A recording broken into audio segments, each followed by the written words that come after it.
আমরা তো মনে করি কাষ্ঠের মূর্তি ভগবান দাঁড়িয়ে আছে, তার সামনে যা তা করি না কেন সে দেখতেছে না, কিন্তু সে সব দেখছে, সে আছে বর্তমান। তাকে আমরা কথা বলাতে পারি না, যদি কথা বলাতে পারতাম সে বলতো। মুকুন্দ দাসের পুত্র রঘুনন্দন, কইতাম নি রঘুনন্দনের কথাটা, এটা কইতাম নি? হরিবল। আপনারা একটু নীরব হবেন, আপনাদের পাশে যদি কেউ কথা বলে তারা থামাইয়া দিবে। মুকুন্দ দাসের পুত্র রঘুনন্দন, 5 বছর বয়স। মুকুন্দ দাস পাশের গ্রামে গীতা পাঠে যাচ্ছে, যাওয়ার আগে বলে গেলেন, ওগো, তার স্ত্রীকে বলে গেলেন যে আমার পুত্র আগামী কাল যেন আমার পুত্রকে দিয়ে আমার গোপীনাথের সেবাটা দেওয়ানো হয়। হরিবল। আমার আসতে একটু বিলম্ব হবে। ওই রকম বাচ্চা ছিল। হরিবল। আজকে এই বাচ্চা ছেলেটাকে দেখে আমার অনেক আনন্দ লাগছে, প্রাণের আবেগে নৃত্য করতেছে, হরিবল বলতেছে। আমরা তার মতো পারতেছি না। তার কারণ কেন? শিশুকালে ভজে কৃষ্ণ, কৃষ্ণ পাবার আসে, যৌবন কালে ভজে কৃষ্ণ আসে বা নয় আসে, আর বৃদ্ধকালে ভজে কৃষ্ণ জমের তোর আসে। যেদিন জম আসবে রে বাবা, সেদিন প্রাণটাকে কেড়ে নিয়ে যাবে। ভব নদীর পারে দাঁড়াতে হবে, অক্ষরে অক্ষরে সব হিসাব দিতে হবে। পরের দিন মা কিছু অন্ন সুন্দর করে সেবার তালাতে সাজিয়ে দিয়ে বললে, যা বাবা আমার গোপীনাথের সেবা দিয়ে। ভক্তগণ, সাধুগুরু বৈষ্ণব মন্ডলীগণ, তো বাচ্চা ছেলে কিছুই বুঝে না। সে জানে না যে বাবার মতো নিবেদন করে দরজা লাগাতে হয়। সে গিয়েই কি করছে, ওই মায়ের দেওয়া অন্নগুলো, শাক শুকুদা যাইয়া ছিল, সবকিছু একত্রিত মাখতে লেগেছে, মাখছে। আহা, হরি হরি, একটু দেও গো, একটু জায়গা দাও। আহা,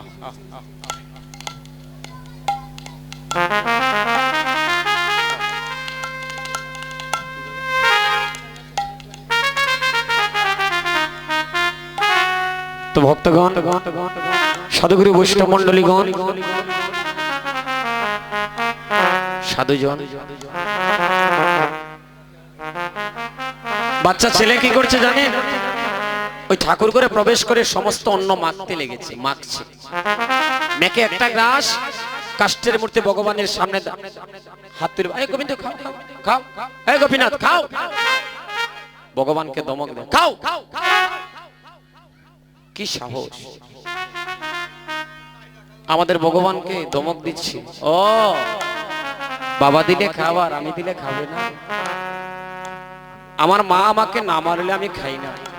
দৌড় দিয়ে গেছে, গিয়েই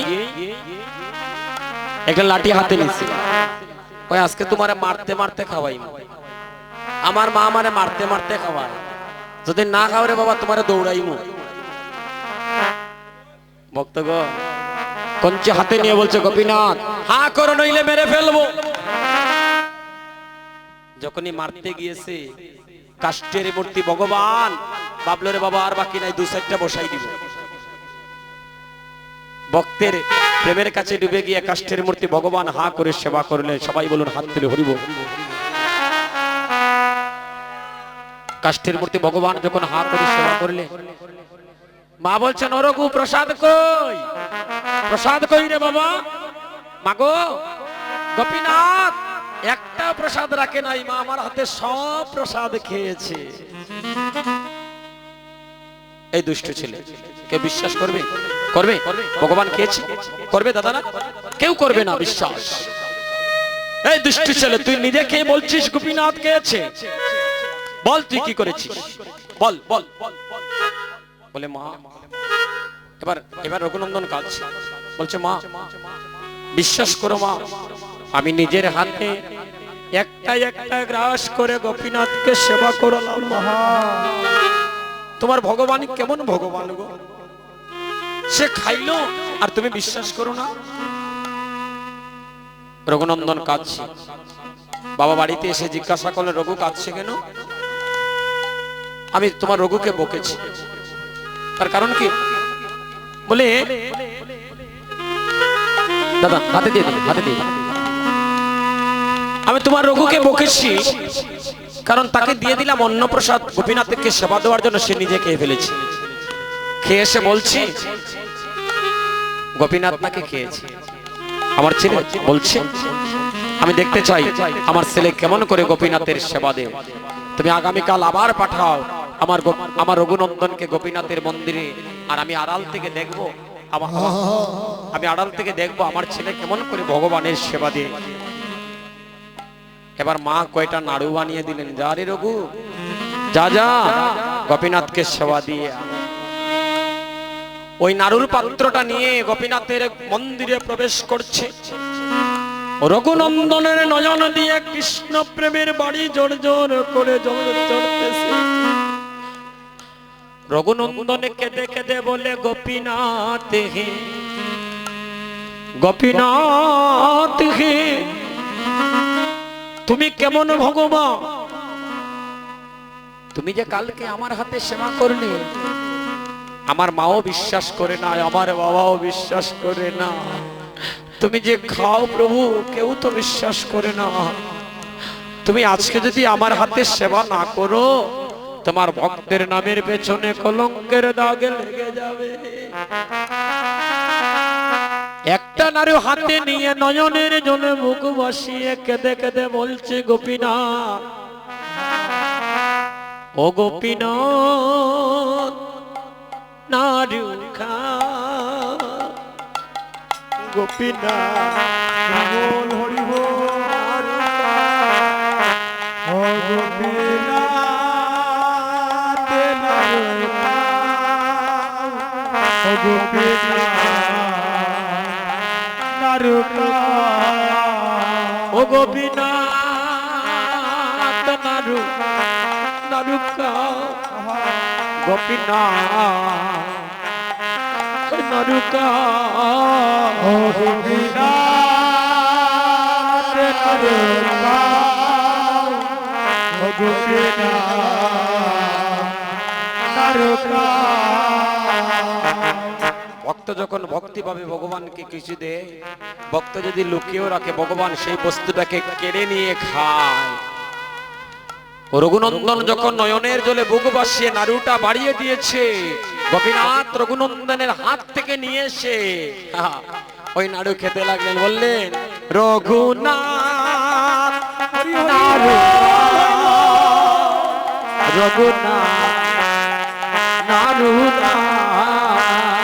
রঘুনাথ নাড়ু, ও নাড়ু ও গোপীনাথ নাড়ু, রঘুনাথ নাড়ু, ও গোপীনাথ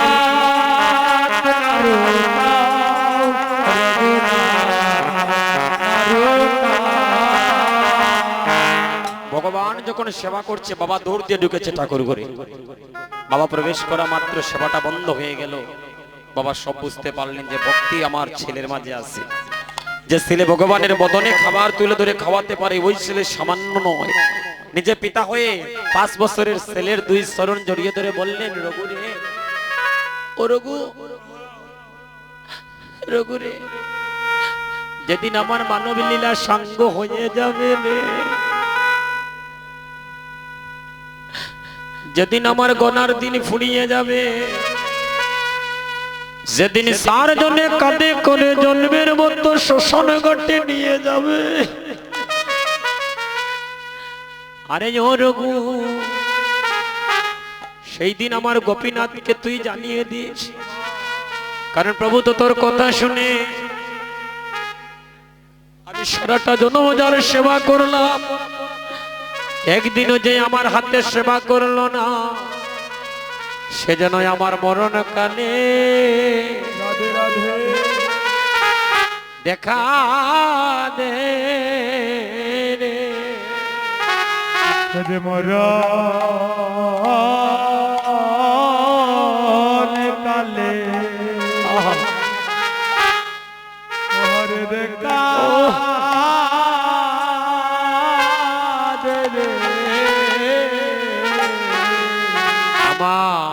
আমার শেষের দিনে যেন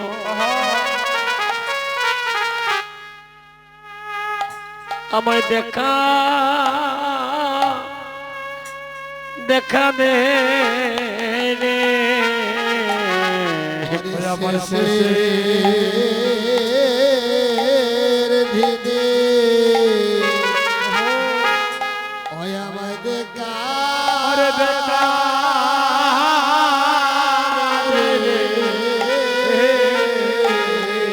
ও যেদিন আমার প্রাণ পাখি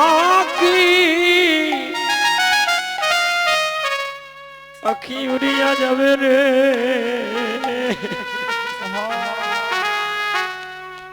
ওরে সেদিনই যেন প্রভু আমায় দেখা দে ওরে দাদা পাখি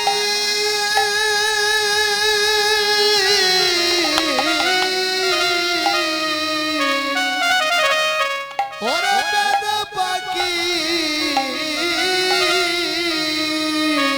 উড়িয়া যায় রে হরে উড়িয়া যায় রে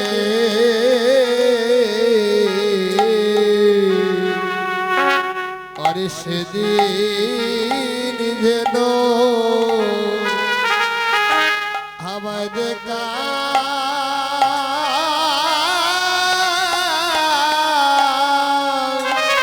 হে রে ভক্তগণ বৈষ্ণব মন্ডলীগণ ভক্ত যদি ভগবানকে ভক্তিভাবে সেবা করাতে পারে ভগবান তার কাছে জন্মের মতো বিকিয়ে যায়। তাই তো ভগবান বলল আমি হলাম ভক্তের দাস আমি ভক্তের দাস ইহাতে সন্দেহ যার কোটি জনম ভজয় আমার ভজন বিফলতা আমি ভক্তের দাস হয়ে যাই আমি ভক্তের দাস হয়ে জানিস আমি ভক্তের দাস হয়ে আমার ভক্তকে উপরে তুলে ধরি আর আমি নিচে নেমে যাই তাই ভক্তগণ বৈষ্ণব মন্ডলীগণ ভক্তি যার ভগবান তার আর ভক্তি নাই তার মাঝে ভগবানও নাই তাই সাধুজন বৈষ্ণব মন্ডলীগণ আজকে জানেন নাগরী বলছে আমি কাকে দেখলাম শোন তার রূপের কথা বলি আমার সচির কুঙ্গর